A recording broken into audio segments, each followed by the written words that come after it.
Hola, en este día te damos la bienvenida a una charla muy especial de la Iglesia Pionera. Puede cambiar tu vida.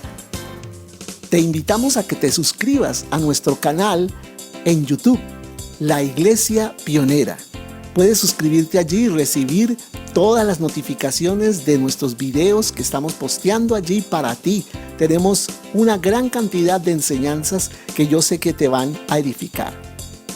También estamos transmitiendo por la página de Facebook La Iglesia Pionera.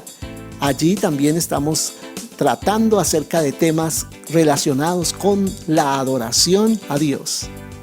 Y por Google Meet también los domingos a las 10 de la mañana estamos reuniéndonos para cantar juntos y para recibir una enseñanza muy importante para nuestras vidas. Nuestra personería jurídica especial es la 1049 del 13 de agosto de 2015 ante el Ministerio del Interior como la Iglesia Pionera. Si tú deseas hacer algún aporte, alguna donación para nosotros, para que sigamos extendiendo el reino de Dios a través de la palabra, puedes consignarnos al Banco Caja Social a la cuenta 240-576-29-287. 240-576-29-287. Es una cuenta de ahorros a nombre de la Iglesia Pionera. Nuestro NID es 900-904-746-0. Así que bienvenida sea toda donación que en tu corazón haya puesto Dios para nosotros. Y sin más preámbulos, te damos la bienvenida a este tiempo de enseñanza que va a ser de mucha edificación.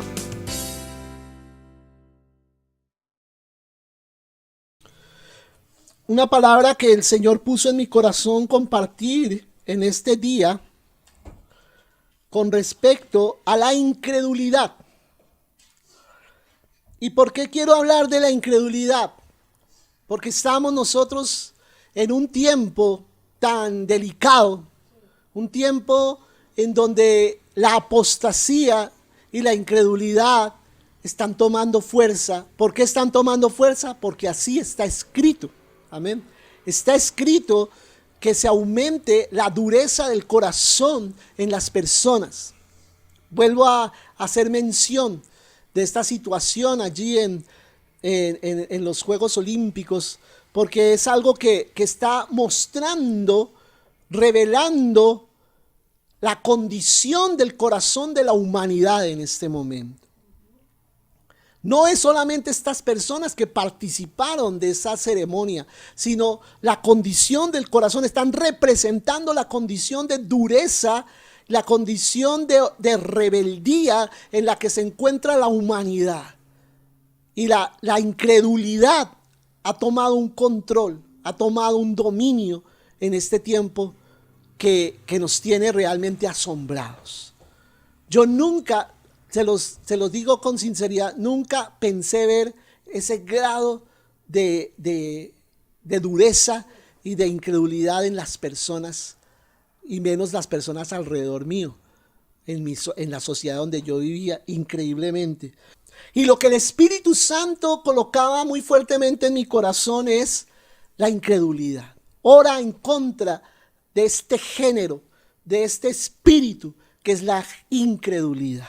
Porque la incredulidad es la manera como el diablo cega los corazones de los hombres. Amén. Son cegados sus ojos espirituales. Son tapados sus oídos espirituales. Y yo te quiero decir una cosa. La incredulidad, escucha, la incredulidad no se debe a que las personas no sean suficientemente inteligentes para entender el mensaje que nosotros les llevamos de parte del Señor.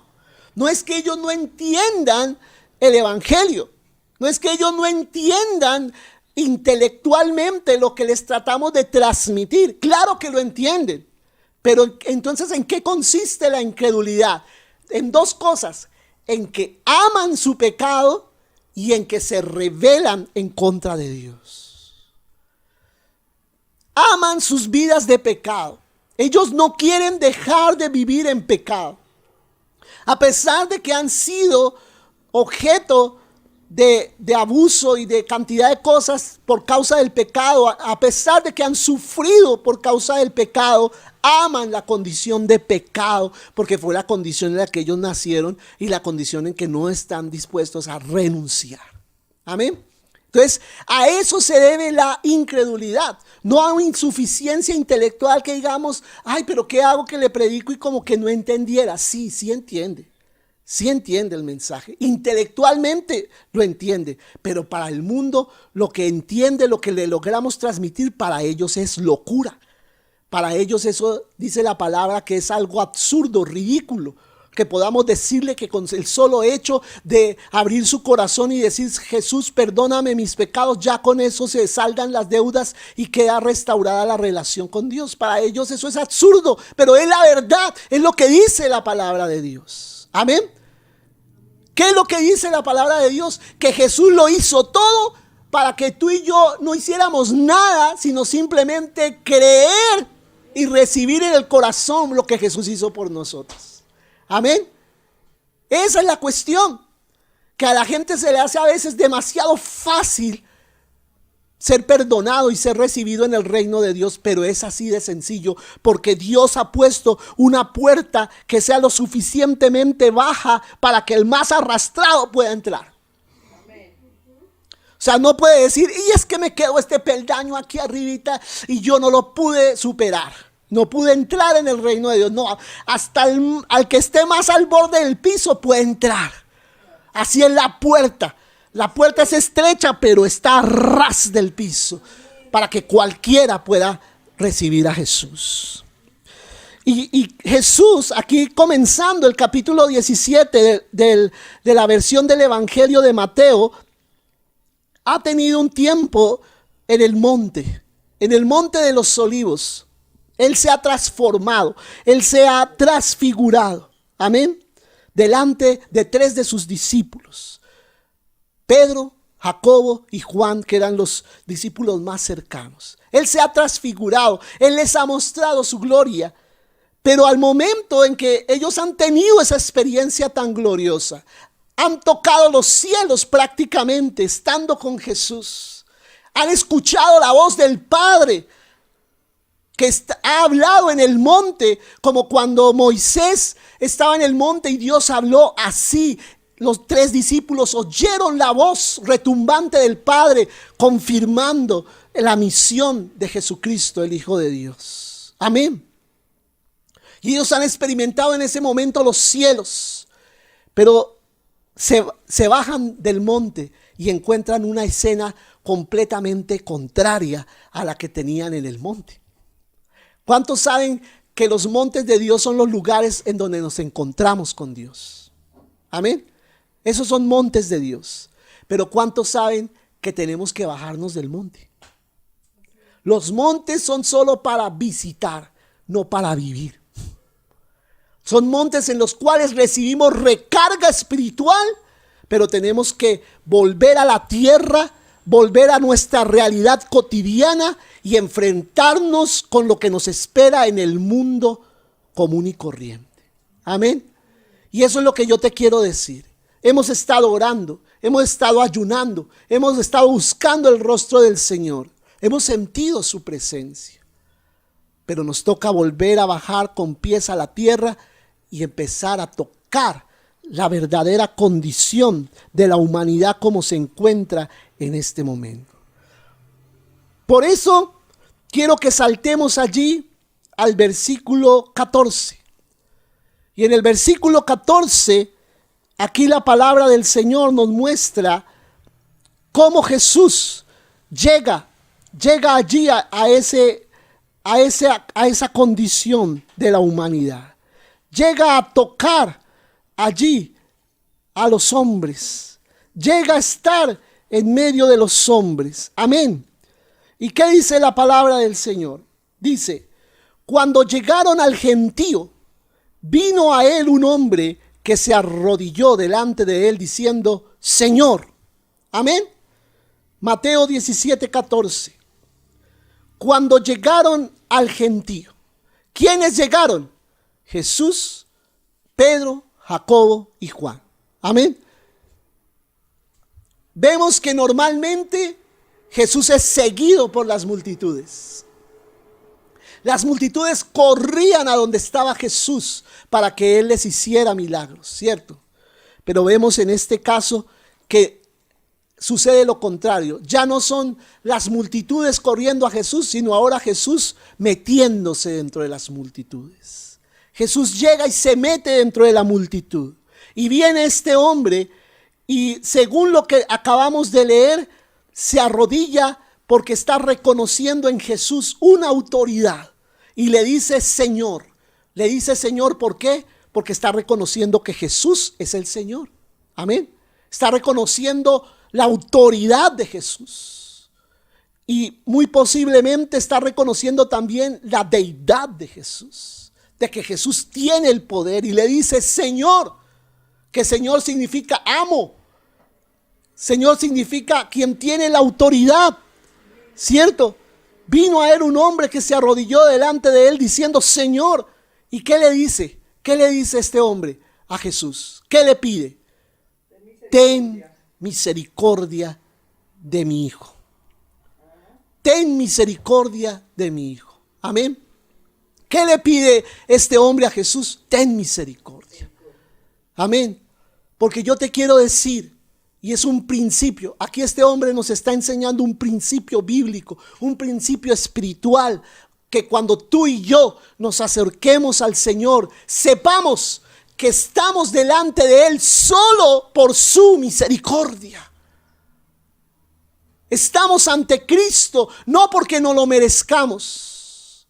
Y a veces hay personas que se acercan al Señor y se acercan como si Jesús fuera el privilegiado que por fin vinieron ellos. Oiga, qué privilegio que haya venido. Oiga, qué privilegio que estés orando delante de mí. ¿Dónde hago la rayita?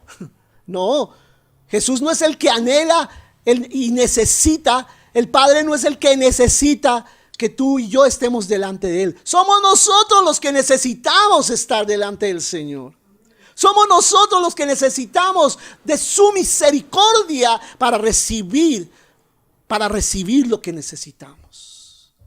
Y antes, escúchame, ¿para qué pedimos misericordia? No solamente para ser perdonados, sino pedimos misericordia también para ser restaurados. Y por eso yo te digo, amado, en esta mañana, pidámosle al Señor antes de cualquier otra cosa. Antes de que nos respalde allí en los colegios, antes de que nos dé esa unción y nos dé la capacidad de predicar y de hablarle a estas personas, que tenga de nosotros misericordia. Que tenga misericordia. Dile a Jesús, ten de mí misericordia, Señor. Porque es solo por tu misericordia que se activa tu restauración. Eso es lo que nos enseña este pasaje. Y dice la palabra aquí. Dice la palabra aquí, en el versículo 15. Señor, le dice este hombre a Jesús, ten misericordia de mi hijo. ¿Qué es qué? Lunático. ¿Qué es un lunático?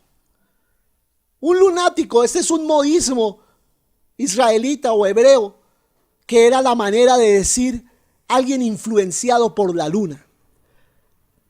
Pero eso es un modismo, no es que la luna lo influencie.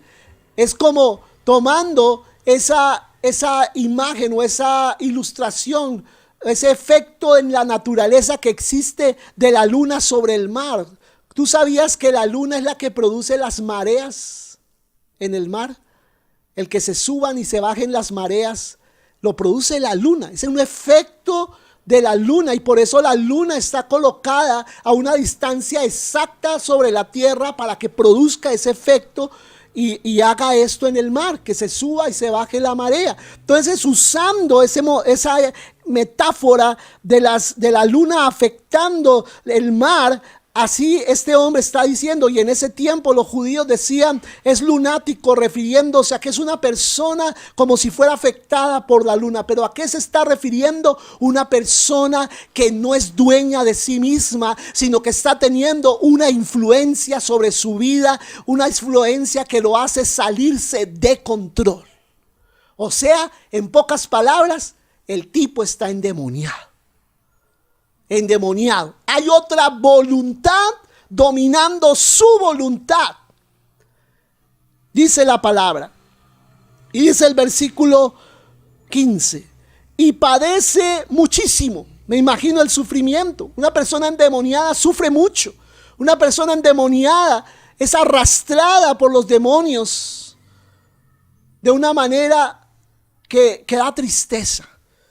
Yo recuerdo una vez que estábamos con Vilmita hace poco allí en la Alpujarra, que es el centro administrativo aquí de Medellín.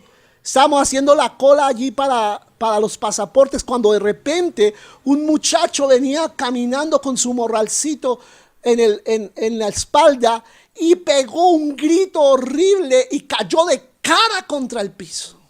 Qué triste, qué terrible que fue cuando lo vimos a él estrellar su rostro contra el piso y empezar a retorcerse con convulsiones. Inmediatamente yo fui allí y puse mi mano sobre su rostro y el hombre se calmó enseguida. Es increíble cómo el Espíritu Santo hizo que él cobrara otra vez sentido y el hombre quedó otra vez en sus cabales.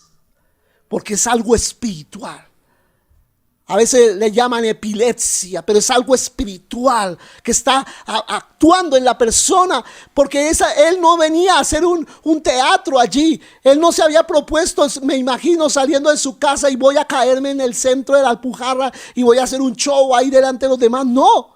¿Quién se da semejante golpe en la cara solo por hacer un show? Es un demonio que está en ese hombre y lo quiere humillar, porque a eso han venido los demonios, a hacer que nosotros nos sintamos humillados y avergonzados delante de los demás. Y dice que este muchacho, dice la palabra, padecía muchísimo. Me imagino todas estas cosas. Y dice, porque muchas veces, escucha, cae en el fuego y muchas en el agua.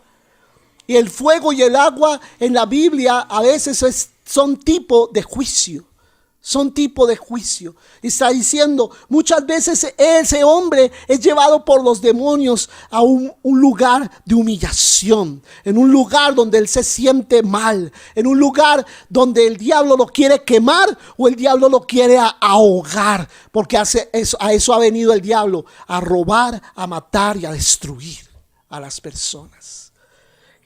Me imagino cuánto sufría este muchacho, pero cuánto sufría también su papá, de verlo a él atormentado, de verlo a él golpeado por el diablo. Y yo estoy seguro que en estos colegios hay muchachos en una condición parecida. Tal vez no sean epilépticos, pero tal vez son drogadictos. Tal vez no son epilépticos, pero de pronto están atados a un espíritu de homosexualismo. Tal vez no son epilépticos, pero están atados a una promiscuidad sexual. Tal vez no son epilépticos, pero están atados a otro tipo de enfermedad que el diablo ha traído a sus cuerpos y los tiene esclavizados, sufriendo. Porque el diablo esclaviza a la gente para tenerla sufriendo, porque al diablo le gusta la crueldad. Yo te quiero decir, le gusta cómo la gente padece, le gusta causar sufrimiento. Y Jesús por eso ha venido a destruir las obras del diablo, porque el Señor ha venido a quitar el sufrimiento de la humanidad. Y dice la palabra, sigue hablando el padre de este hijo y dice, y lo he traído a tus discípulos, pero no le han podido sanar. Jesús viene de un momento glorioso en el monte de la transfiguración. Jesús viene de mostrar su gloria a sus discípulos. Los discípulos que estaban con él vienen de ver esa gloria tan majestuosa de Jesús y a la voz del Padre escuchándola. Y lo que se encuentran abajo del monte es un muchacho endemoniado, todo lo contrario de lo que vieron en el monte.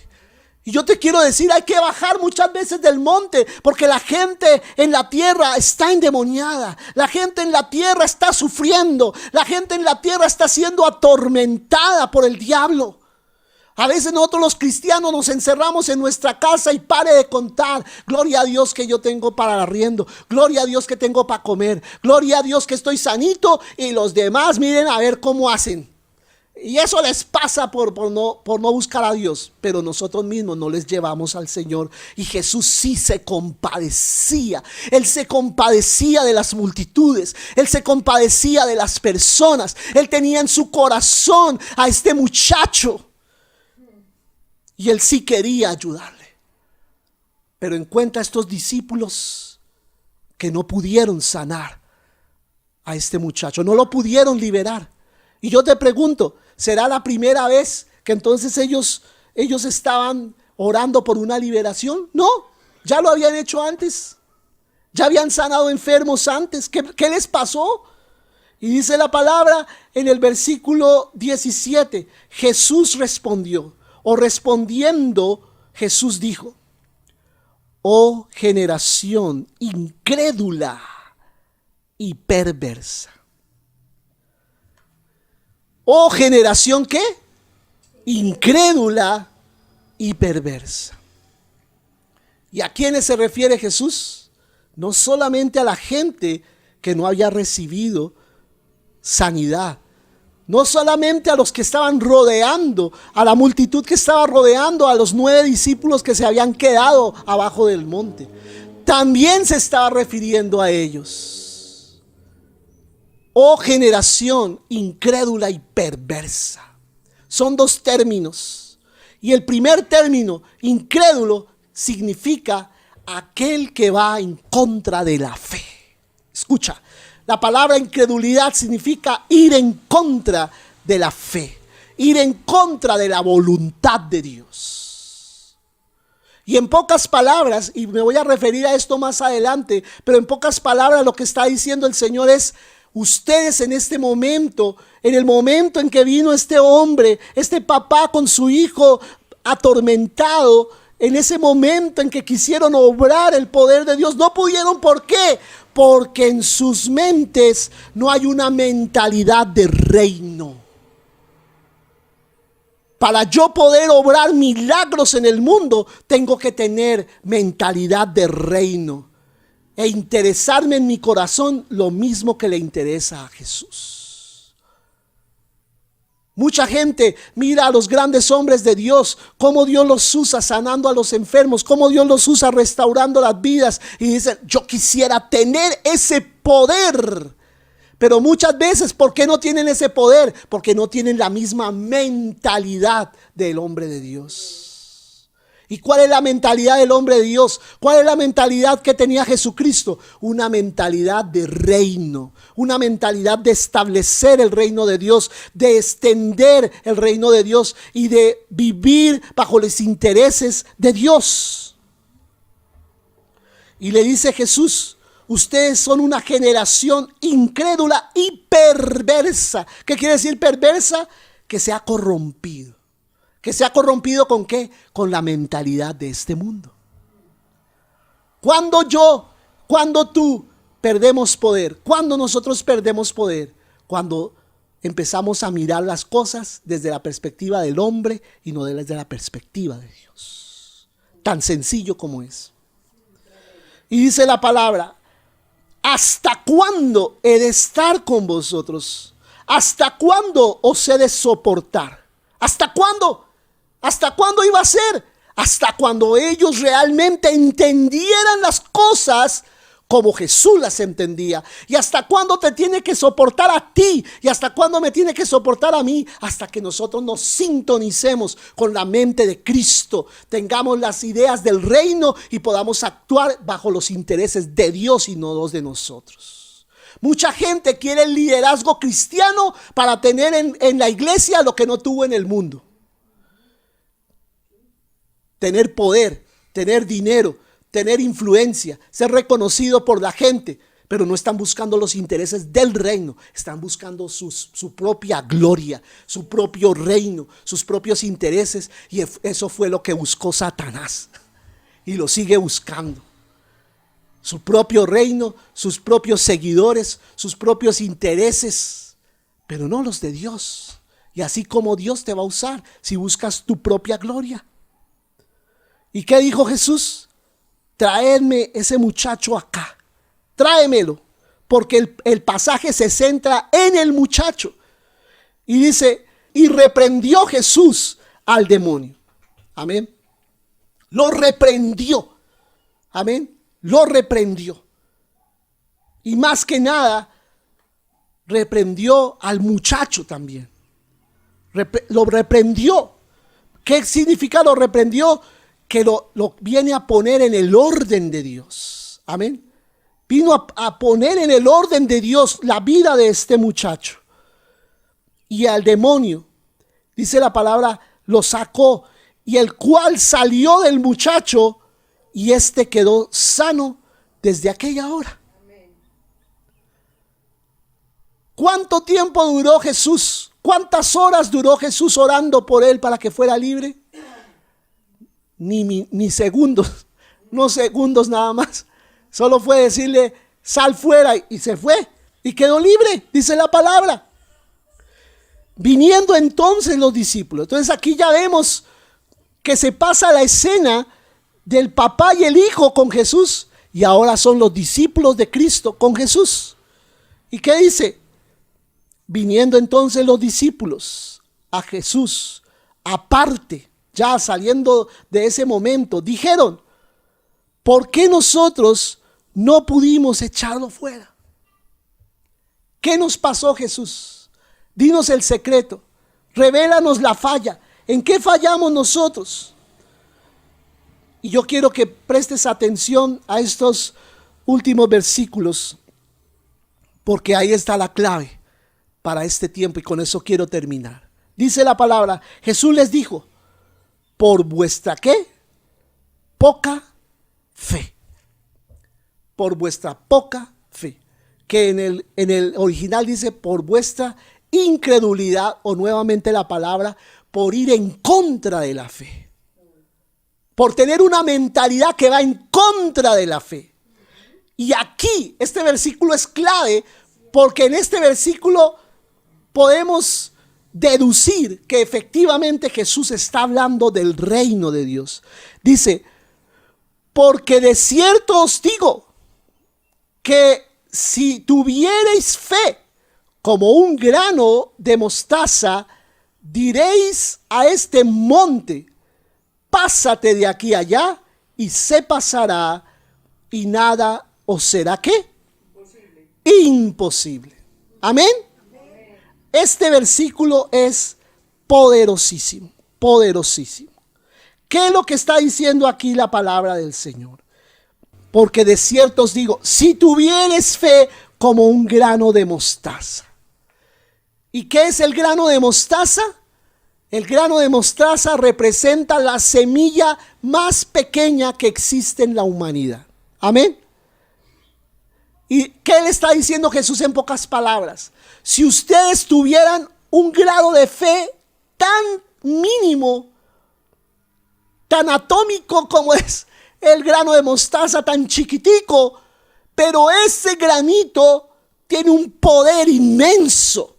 Ustedes no solamente podrían haber liberado a este muchacho de ese demonio, ustedes podrían decirle a este monte, y ahí es donde está la clave de este pasaje. Ustedes le podrían decir a este monte, échate al mar, y se echaría ya al mar. ¿Cierto? Y Jesús está refiriendo a esta profecía de Zacarías 14:4. Dice la palabra, escucha, porque está hablando aquí del establecimiento de ¿qué? ¿De qué? Del reino de Dios, de la segunda venida de Jesús. Dice, como peleó en el día de la batalla. Y dice el 4, y se afirmarán sus pies en aquel día ¿sobre qué? ¿Sobre qué se afirmará? Sobre el monte de los olivos. Y por eso Jesús aquí les está diciendo a ellos, le diréis a este monte. Jesús no dice le diréis a los montes. Él no está refiriendo a los montes en general. Él está refiriendo a un monte específico que se llama el monte de los olivos, porque el monte de los olivos es un monte profético. ¿Y qué es lo que dice allí? En aquel día, dice, se afirmarán sus pies en aquel día sobre el monte de los olivos que está enfrente de Jerusalén al oriente. Y el monte, escucha lo que dice esta palabra, y el monte de los olivos se partirá por en medio hacia el oriente y hacia el occidente, haciendo un valle, o sea, un valle que no existe, pero existirá, un valle muy grande. Y la mitad del monte se apartará hacia el norte y la otra mitad hacia el sur. ¿Qué está diciendo? Que el monte se moverá, que el monte se convertirá en un valle, se abrirá en dos y habrá un valle en medio del monte. Y lo que está diciendo Jesús aquí prácticamente es, si ustedes tuvieran fe como un grano de mostaza, le diréis a este monte, que es, en pocas palabras Jesús diría, que es donde yo me voy a parar en mi segunda venida, que es un lugar que yo voy a partir, porque ese es el propósito de Dios, el establecer el reino de Dios. Yo voy a venir a establecer para siempre mi reino sobre el mundo y me pararé sobre este monte y este monte se dividirá. Entonces lo que está diciendo Jesús es, en pocas palabras, a los discípulos, si ustedes estuvieran sintonizados con la mentalidad del reino, con los intereses del Padre, con lo que Dios está persiguiendo, ustedes no solamente irían a liberar a este endemoniado, no solamente moverían este monte, dice la palabra del Señor, sino más adelante dice, no solo le diría pásate de aquí a allá y se pasará y nada os será imposible. O sea, en pocas palabras, si tú y yo tenemos mentalidad del reino, esa mentalidad es completamente contraria a la incredulidad. La incredulidad es una mente en contra de la fe, mientras que la mentalidad del reino es una mente a favor de la fe, a favor de la verdad de Dios, establecer lo que Dios establece. Y cuando tú y yo tenemos esa mentalidad, yo te quiero decir en el nombre de Jesús, nada nos será imposible. ¿Me escuchaste bien? Nada te será imposible. Y mucha gente ve este versículo y dice, uy, ¿sí ve? Nada. O sea, Jesús nos está dando un cheque en blanco, que gire lo que quiera, hermano, que Él le va a dar lo que sea, lo que pida, lo que se le venga a la mente y al corazón, pídalo, porque eso el Señor le va a dar de todo. Por eso dice Santiago, ustedes piden, pero piden mal, porque piden para sus propios intereses, o sea, sin tener una mentalidad de reino. Pero cuando tú y yo tenemos mentalidad de reino, no vamos a pedir para nuestras vanidades. Vamos a pedir de acuerdo a la voluntad de Dios. Y entonces todo lo que pidamos nos será dado, porque va a ser el mismo deseo del corazón de Dios. Entonces hay que estar sintonizados con la verdad, sintonizados con la fe, sintonizados con la palabra de Dios y con la voluntad perfecta de lo que Dios quiere para el mundo, para las naciones, para las personas. Y en esa misma línea Él aparejará todas las cosas. Y por eso te digo con absoluta certeza, nosotros hemos sido llamados a levantar esta congregación. Hemos sido llamados a levantar este ministerio. Y te quiero decir que como levantar este ministerio está dentro de la voluntad de Dios, no nos va a hacer falta ningún recurso. Escúchame, de todo lo que el Señor quiera hacer con mi esposa, conmigo y cada uno de los líderes y de las personas que estén con nosotros, nada nos va a faltar si mantenemos una mentalidad de reino, de extender lo que Dios quiere que nosotros extendamos. Eso es así, eso es matemático. Mucha gente nos quisiera ver arruinados de pronto. El diablo nos quiere ver arruinados, nos quiere ver cerrando, nos quiere ver huyendo, nos quiere ver con el rabo entre las piernas. Pero yo te quiero decir, no va a lograrlo. ¿Sabes por qué? Porque Dios está de nuestro lado y ha demostrado antes que está con nosotros, y hoy más que nunca lo volverá a demostrar.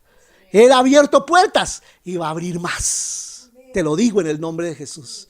Va a abrir más puertas y tú vas a quedar asombrado de los lugares que el Señor nos va a abrir. Porque nosotros no estamos compitiendo con otros, sencillamente estamos haciendo lo que Dios nos mandó a hacer. Y termina un precioso versículo allí diciendo, el versículo 21, dice, pero este género, ¿cuál género? Este género, esos demonios, y sobre todo esa incredulidad, no sale sino con ¿qué? Con oración y ayuno. O sea, el ayuno siempre lleva oración, o debe llevar oración, siempre. Porque ¿para qué ayunamos? Para conectarnos con Dios. El ayuno es dejar de estar pendiente de lo que quiere mi carne, para estar pendiente de lo que quiere el Señor. Y cuando tú haces eso, así sea por un breve momento, por unas horas en el día o por un día completo, pero entre más tiempo extiendes tú para estar con el Señor, eso te potencia, eso te llena de poder de Dios. Eso Dios lo ve, no como un sacrificio que está convenciendo a Dios, sino es algo que tú estás haciendo en fe, es un acto profético que tú estás haciendo y te estás conectando con la mente de Dios, y las ideas de Dios empiezan a llegar. Cuando tú tienes una mentalidad de reino, entonces quieres ayunar más y orar más. Esa es la particularidad de alguien que tiene una mentalidad de reino, que quiere ayunar más y orar más, meterse más con el Señor. Hay gente que anda buscando momentos que lo hagan sentir esto, sentir aquello, y andan de reuniones en reuniones para sentir. No, en tu lugar secreto, en la casa, allí buscando la presencia de Dios, es donde eres fortalecido, es donde tú eres satisfecho. No tienes que andar buscando satisfacción en lo externo. No bases tu satisfacción en lo sensorial nada más, en lo que percibe tu alma nada más. Porque lo que Dios quiere hacer es espiritual, no almático, nada más a tu alma y tu cuerpo, sino quiere trascender a tu espíritu y crear en ti una potencia espiritual. Pero eso lo logras tú nada más metiéndote en oración, en ayuno y viviendo en obediencia delante del Padre, haciendo su voluntad. No vayas en contra de la fe. No vayas en contra de la verdad de Dios. Alíñate con Dios y Dios te va a potenciar para llegar a ser en su mano un instrumento de poder. Vamos a estar en pie y vamos a orar al Señor. Y vamos a darle gracias por esta palabra. Y le vas a decir al Señor: Señor, yo quiero, Señor, ser usado por ti en estos últimos tiempos. Úsame, Señor. Aquí están mis manos, aquí está mi boca, aquí están mis pies, aquí está mi ser. Yo quiero ir. Dile al Señor: yo quiero ir. No me quiero quedar, Señor, solo pensando en mí, solo pensando en mis necesidades, solo pensando allí en lo que yo quiero, en mis propios deseos, y como nada más encantado en mí mismo y viéndome a mí mismo. No, Señor, yo quiero salir de mí mismo, Señor, e ir detrás de lo que tú vas. Ir detrás de ti, Señor. Oh, aleluya. Es un tiempo de apostasía. Es un tiempo de incredulidad tan terrible como nunca ha habido en el mundo. Es un tiempo de dureza del corazón. Es un tiempo, Señor, oh Dios, en el que estamos viendo una cantidad de cosas donde la gente se desvía tras cosas tan sórdidas y tan corruptas y pervertidas que da vergüenza siquiera mencionarlas. Pero tu palabra dice que donde abundó el pecado, sobreabundó la gracia. Que allí donde hubo oscuridad, la luz tuya resplandecerá. Amanecerá Jehová sobre ti, dice tu palabra, y sobre ti será vista su gloria. Y yo hablo esto sobre esta congregación. Hablo esto sobre cada hombre y mujer que tiene el mismo corazón que nosotros, pero más que nada el mismo corazón que Jesús, el mismo corazón y la misma mentalidad de reino, de extender el reino de Dios, que tiene los deseos del Padre en su corazón, que tiene los deseos y el amor por la humanidad y las personas. Oh Padre, úngelos, pon, Señor, oh Dios, obras en sus manos. Porque hay colegios que visitar, porque hay fundaciones a donde ir, porque hay hospitales a donde ir, porque hay lugares a donde ir, Señor, porque la gente está clamando en las calles, está necesitada. Y nosotros nos hemos encerrado muchas veces y queremos salir, Señor. Esta congregación es una congregación sin paredes. Esta congregación no tiene paredes. Esta congregación se puede extender a la derecha, a la izquierda, al frente, atrás. Se puede extender más. Se puede extender porque no hay nada que la limite. Y yo declaro que así como no hay un lugar físico que nos limite, tampoco hay un lugar espiritual que nos limite. Nosotros declaramos, Señor, en esta mañana, Señor, que lo único, Padre, que nos limita es tu presencia. Es la que nos pone el límite, es la que nos pone los parámetros, es la que nos pone hasta dónde ir y hasta dónde no ir, Señor.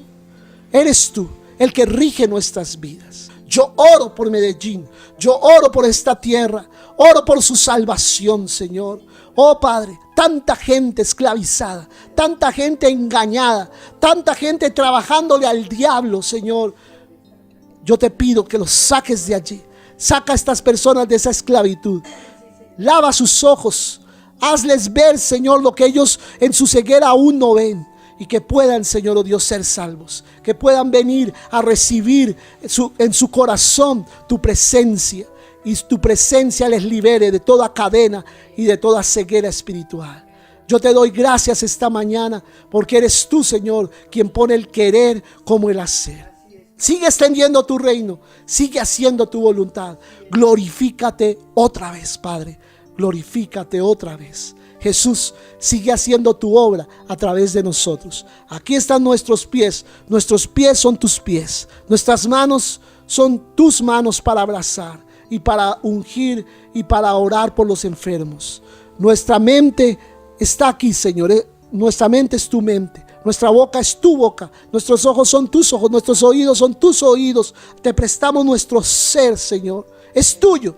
Nos rendimos, nos ofrecemos delante de ti. Úsanos, Padre. Yo te lo pido, Jesús. Úsanos y que podamos ver grandes maravillas para este tiempo. Es lo que yo te pido, Padre, en el nombre de Jesús, en esos muchachos, en esos profesores, en esos padres de familia. Que sea un momento para abrir puertas y tener un seguimiento con estas personas hasta verlos empezar a caminar en Cristo, a caminar en el Señor. Oh, gracias te damos en el nombre de Jesús. Amén y amén.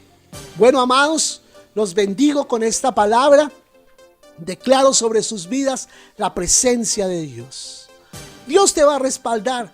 Si tú tienes un corazón para Él, no importa la edad, no importa la condición social, no importa el dinero, no importa nada de eso. Si tú quieres servirle al Señor, Él te va a dar todos los recursos necesarios para que tú seas un obrero, para que tú seas un hombre y una mujer de Dios usados poderosamente por Él. No te dejes convencer del enemigo, no te dejes desanimar. Levántate en el poder de Cristo y Él te va a usar.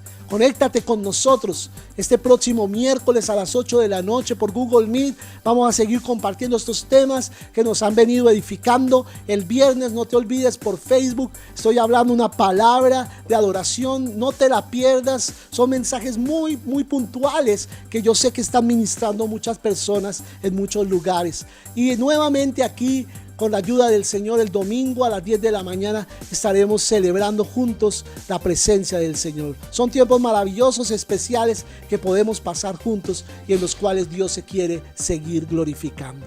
Dios te bendiga esta mañana y sigue adelante en el poder del Señor.